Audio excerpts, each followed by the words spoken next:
Isang magandang araw muli sa ating lahat, mga televiewers, mga kapanambitan. Ngayon ay araw ng Sabado, keep safe, dahil meron tayong typhoon, Ambo. So, kailangan tayo ay patuloy pa rin sa ating pong pagsubaybay sa ating panambitan para sa ating buhay espiritual at ang ating mga pagdulog sa ating Panginoon. Ang ating pong pinamagatan ngayong ating episode na ito ay ang Don't Me, Iba na Lang. Correct. Don't Me, Iba na Lang. Ito yung madalas na kung saan ay mga millennial word na kung saan na naakma sa ating gospel na ating pagbubulayan ngayong araw. Basahin po natin mula kay John chapter 15 verse 18 to 21.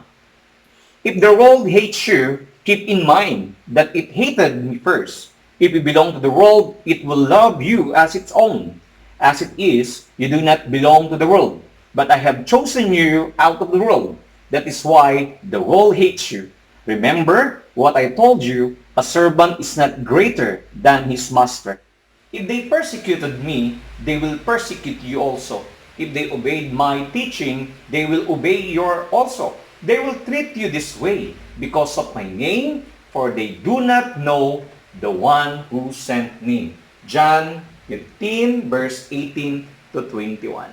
Napakaganda po ng ating gospel for today, ng ating pagninilayan. Kaya, don't me, iba na lang. Bakit? Dahil ang Diyos, no, ay nakakaalam ng para sa atin. Hindi tayo bilang isang alipin lang. Kaya nga, mas hinigit niya tayo doon. Kung kahapon ay binibigyan niya ng emphasize sa atin sulat ni John, yung pagiging isang kaibigan, hindi dapat tayo napa-friend zone lang. Dapat ito ay merong comfort zone by the guidance, by the hands of the Lord. But this time, very clear, hindi tayo para sa sanlibutan. Basahin niyo po ito. Guilty ka ba? Tara, umamin tayo. Oy, guilty ka ba? Guilty ka bang masama ugali mo? Guilty ka bang magagalitin? Guilty ka bang matampuhin? Guilty ka bang malikot ang kamay para mangupit? Guilty ka ba sa iyong ginagawa ng pagtataksil ngayon? Guilty ka ba sa iyong ginagawa ng mga panloloko? Guilty ka ba sa ginagawa mong pagsisinungaling? Lahat ng mga negatibo na ito, ang lahat ng yan ay sa sanlibutan. Totoo, ano nga ba ang sanlibutan? Ang sanlibutan ay tumutukoy ito sa ginagalawan ng tao. Bahagi na ginagalawan natin dito sa mundo, sa kalupaan, sa amang bansa, sa amang lugar.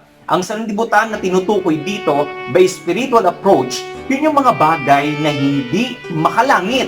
Ito yung mga labag sa tinatawag na hustisya at pamantayan ng Panginoon para sa sangkatauhan. Pag sinabing pang sanlibutan, ito ay pang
kang empleyado, nagiging tapat kang kaibigan.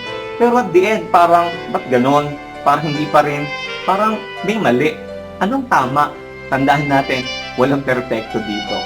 Kahit anong tubig ang ilagay mo sa isang lalagyan, parang ilagay mo sa isang basket, tapon talaga yon. So ang pagbabanal, mga magulang ko at mga kapatid, kahit na-stack mo pa ang tubig sa isang lugar, tayo, hindi tayo ni-stack ng Diyos para sa sanlibutan. Tayo ay niyahanda niya doon sa tahanan.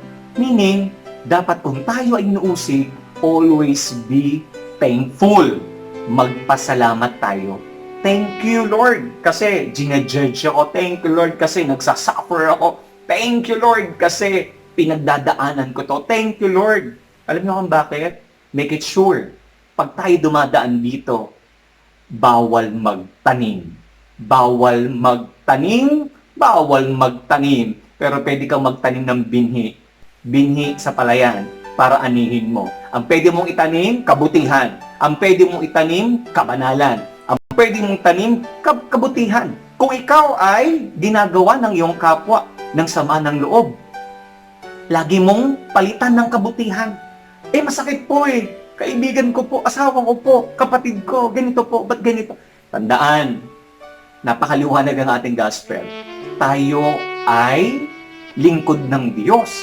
Tayo ay pinili niya sa sanlibutan na ito at hindi tayo para sa sanlibutan. If God, kung ang Diyos daw ay pinrosecute, siya ay hinatulan, siya ay hindi pinagkatiwalaan, ikaw kaya?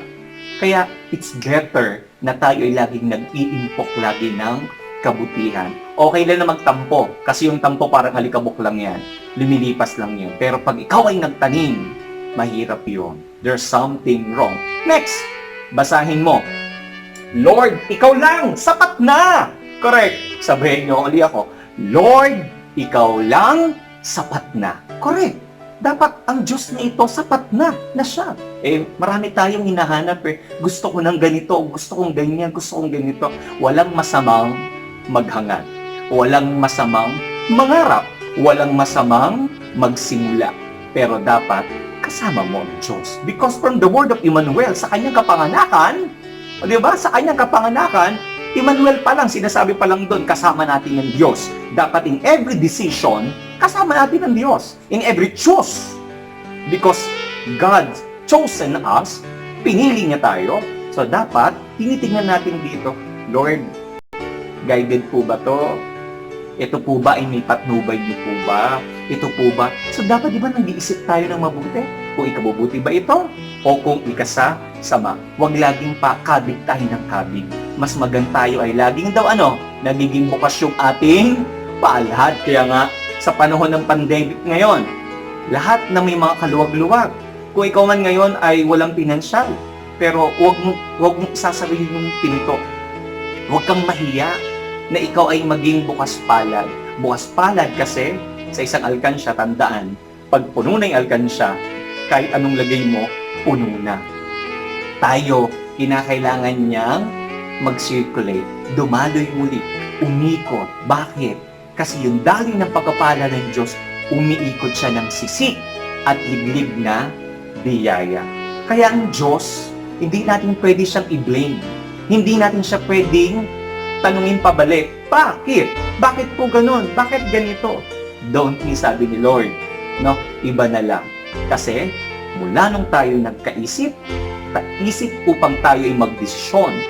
Mula nung tayo ay nagkamulat at nakita natin kung ano yung tama at mali, yung maganda at pangit, nandiyan na yung guided Nandiyan na kung paano tayo magsisimula, kung paano tayo magre-react, kung paano tayo magdidesisyon. The decision ay isang simbolo ng iyong output, ng iyong character. Amen and Amen. Samahan niyo po ako sa ating munting panalangin. Ave Maria Purisima, sa pangalan ng Diyos, Ama, Anak at ng Espiritu Santo. Amen. Salamat, Panginoon, sa iyong buhay na pinagkatiwala sa amin ngayong araw na ito. Muli kami nasikatan ng araw sa kabila na meron man na typhoon Ambo. Patuloy niyo nawa kami iligtas, lalo tigit yung aming mga kapatid po na nasa tabing dagat. Patuloy niyo nawa po kami i-secure, Lord, at patuloy niyo nawa kaming protektahan sa lahat ng mga aming mga desisyon sa aming buhay. Protektahan niyo rin po yung mga manggagawa, yung mga frontliners, especially po yung mga magtatrabaho at magbubukas na po ngayon ng iba't ibang mga establishmento sa aming bansa. Patuloy nawa na ang epidemya na ito ay madurog na at patuloy nawa itong tumigil upang ang pamumuhay at pagsamba namin sa inyo ay wala nang magiging hadlang. Amen. Ang lahat na ito ay aming samo sa matamis sa pangalan ni Jesus. Amen. Ave Maria Purisima, sa pangalan ng Diyos Ama, Anak at ng Espiritu Santo. Amen. At para po sa ating pong mga sumusubaybay, sa ating pong televiewers, sa ating pong YouTube at sa ating page, paki-suportahan po natin ang aming pong pasasalamat sa inyo. Thank you for watching and listening to the Daily Reflection.